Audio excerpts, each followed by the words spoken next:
Hello, and welcome back to another episode of A Blessing in Divorce. I am so grateful to be allowed into your headset and day today. My name is Elisabeth, and I'm the host of this podcast and the owner and founder of The Separation Club, which is the club you never wanted to be part of, but the best club to be in if you're going through separation and divorce. Here we talk about how to heal, move forward, and find love if you're so inclined. Also, motherhood through divorce, finding yourself, and creating the life you deserve. Our tools are community, sisterhood, honesty, vulnerability, spirituality, and coaching. And that's when we aren't talking to our experts. I'm also a divorced mother of 4 adult sons, remarried, and a stepmom to 3. So we will be talking about everything that goes with all of that here. If you are recently separated, thinking of separating, divorcing, or even beyond your divorce, but still feeling it, then this is the podcast for you. Hello there, everyone, and welcome back to another episode here on The Blessing in Divorce. It is right before Christmas, for those of you who celebrate that, but it's just a social and celebratory time of year as we're nearing the end of 2023. This episode is coming out 2 days late. I got to tell you, I couldn't think of a thing that I wanted to talk about. I was just drawing a complete blank, mostly because my mind has been elsewhere, which I'll talk to you about in a moment. And then today I realized I wanted to just pop in. I do want to just say hello and just spend a little bit of time with you before we head into the holiday season. And I just didn't feel right to leave an empty week. So, you know, it's a dark time of year. It's cold outside if you're in the Northern Hemisphere. I know if you're in the Southern Hemisphere listening, you're enjoying a beautiful summer and it's probably super warm today. But here in the Northern Hemisphere, we're heading towards Christmas, which no matter where you are, if you celebrate, you are heading towards Christmas. And on top of that, it's dark and cold here. We just had the darkest day of the year yesterday. And today we start to welcome back the light, but of course it takes a little time for us to feel it. And as we head into the holidays, you might be feeling very dark in many ways about your, just your life, what's happening, going through divorce, just all the things, right? So I really just wanted to come on here and say that that's okay. And I want to remind you that it's just a few days. I'm sitting here talking to you on a Friday. I'm going to be posting this as soon as I'm done talking.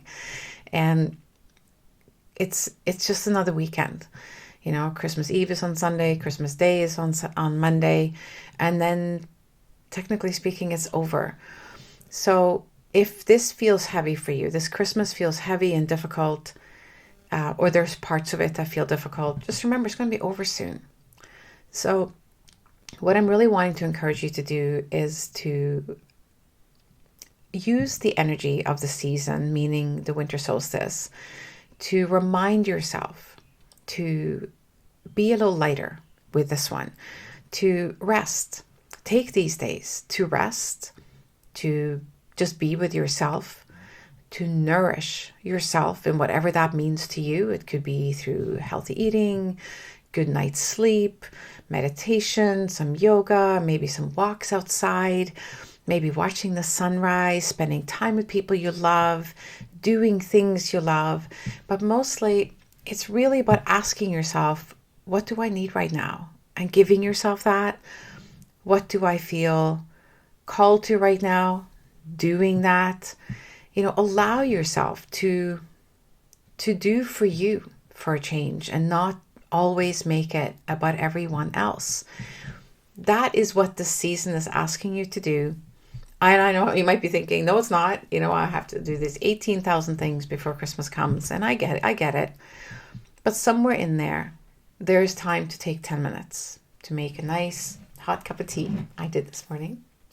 And sit down and just be with yourself for, like I said, even 10 minutes. You have time for that. Just get under a blanket, grab your tea, maybe grab your favorite journal, and write down some of the things that you want to bring in or call in or feel that you want to grow and expand into in 2024.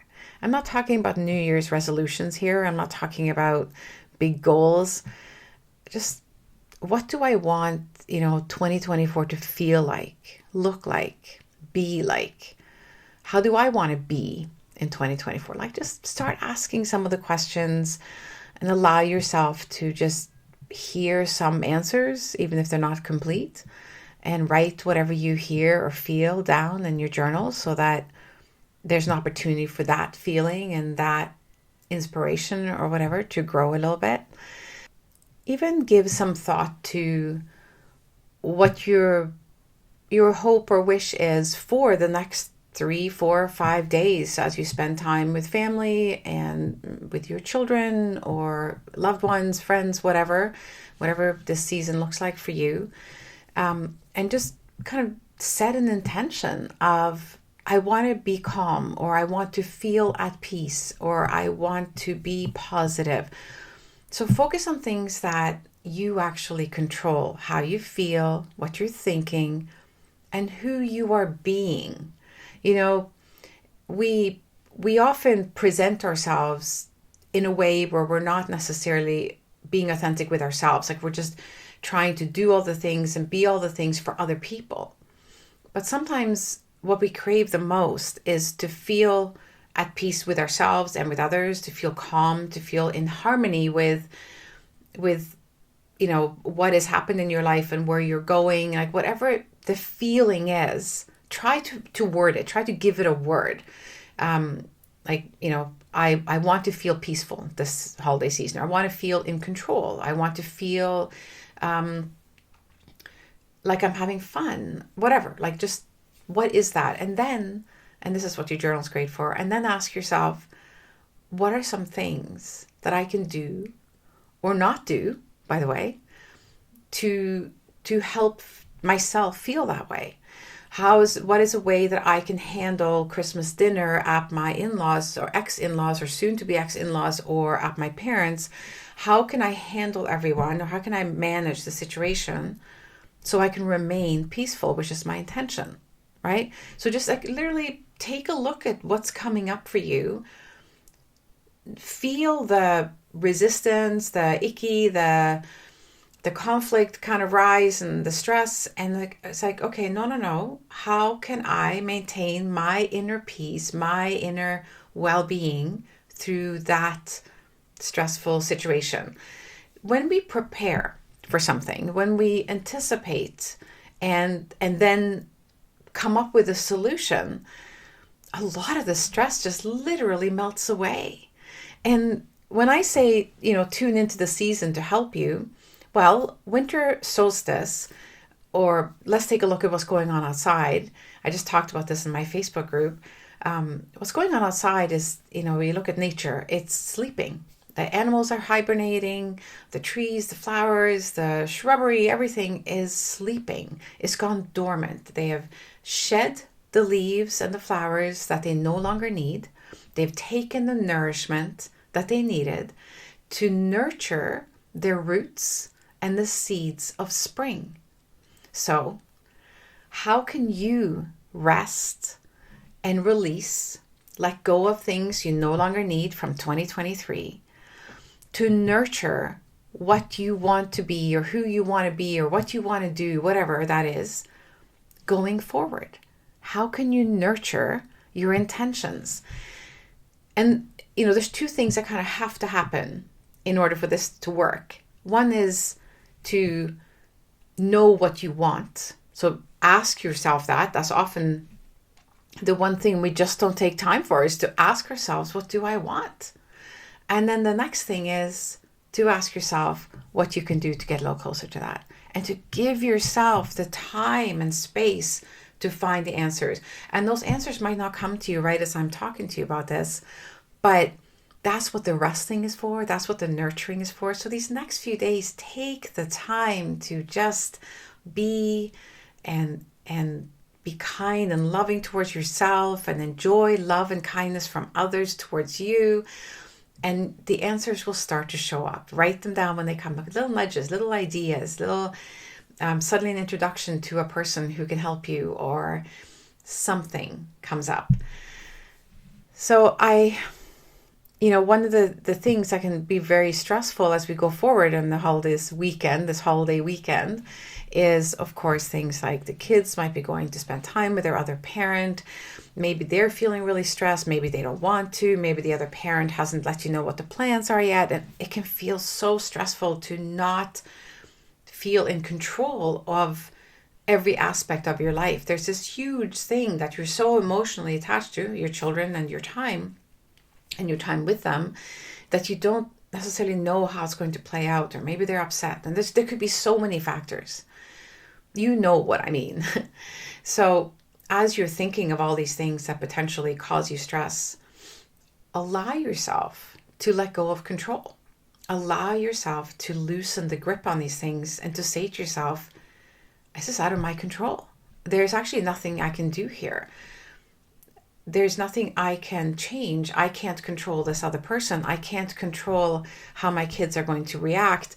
I can't control any of it. So what can I control? What can I manage? Myself, right? You can manage yourself. You can make choices and decisions around how you want to show up for your kids, for yourself, how you want to interact with this other person perhaps. And yes, there might be things going on that are really not okay with you. Like, who knows what it is, but fill in the blanks. But allow yourself to say, I don't like it. I can't change it. This is in the hands of someone else, but I can still control how I respond to it and how I feel about it.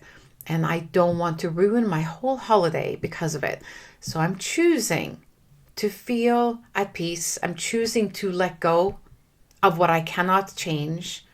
And I choose to just spend time with myself and be kind to myself. For example, and I know I've talked about this before, but I know that this is a really hard time, and I thought maybe a reminder would be okay.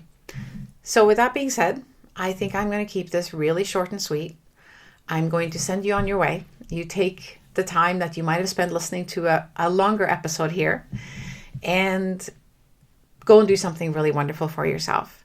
There's just one more thing really that I want to talk to you about. You hear me talk about journaling all the time. Well, I have created a journal. I am beyond excited to be telling you this, and very proud actually of that I've done it. It is in for approval right now, so it will become available on Amazon in the next few days. So I will be posting or updating that link below in the show notes here, and it'll definitely be attached to my next episode. And of course, if you're in my Facebook group or ever on my website, all of these things over the next few days will become available. But I have created a journal. It's called the Joy Journal. I have like the print proof here, but it has this ugly gray stripe on it because, of course, it's a print proof or not for sale. But I've created this journal with you in mind, with you being a woman who wants to grow, wants to expand into something better for yourself. You want to, it's not just about healing. Healing is a part of it. It's truly a self-discovery journal.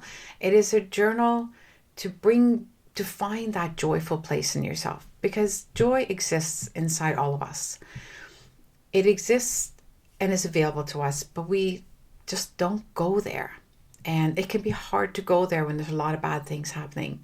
But joy lives in the present moment. It lives right here with us right now. It is the things that we choose to focus on, the things that we choose to grow into, the things that we choose to expand. The present moment holds joy. It's difficult to be joyful for something that happened in the past or something that hasn't happened yet. So let's just focus on the joy that's in our lives right now.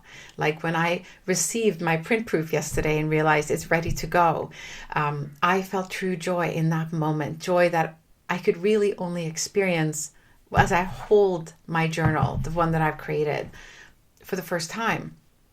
And I can remember that moment and I can feel into it a little bit, but the true joy was felt in that moment. And I'm so grateful for that. I'm grateful for the joy of creating this for you. And that feeling, that dream for you, that desire, that intention exists in every single page in this journal. So I really look forward to you having an opportunity to use this on your self-discovery journey as well. So like I said, all that information is coming. For now, like I said, I want to keep this short and sweet. I'm going to let you go. I will have a new episode for you next week. And until then, I wish you Merry Christmas, Happy Holidays, a great weekend, so much love and happiness to you. I am grateful for you every single day. Thank you for all your beautiful notes about how much you enjoy this podcast and how it's helped you. I truly, my heart smiles just thinking about it. And I'll be back. All the best. And thank you. Thank you.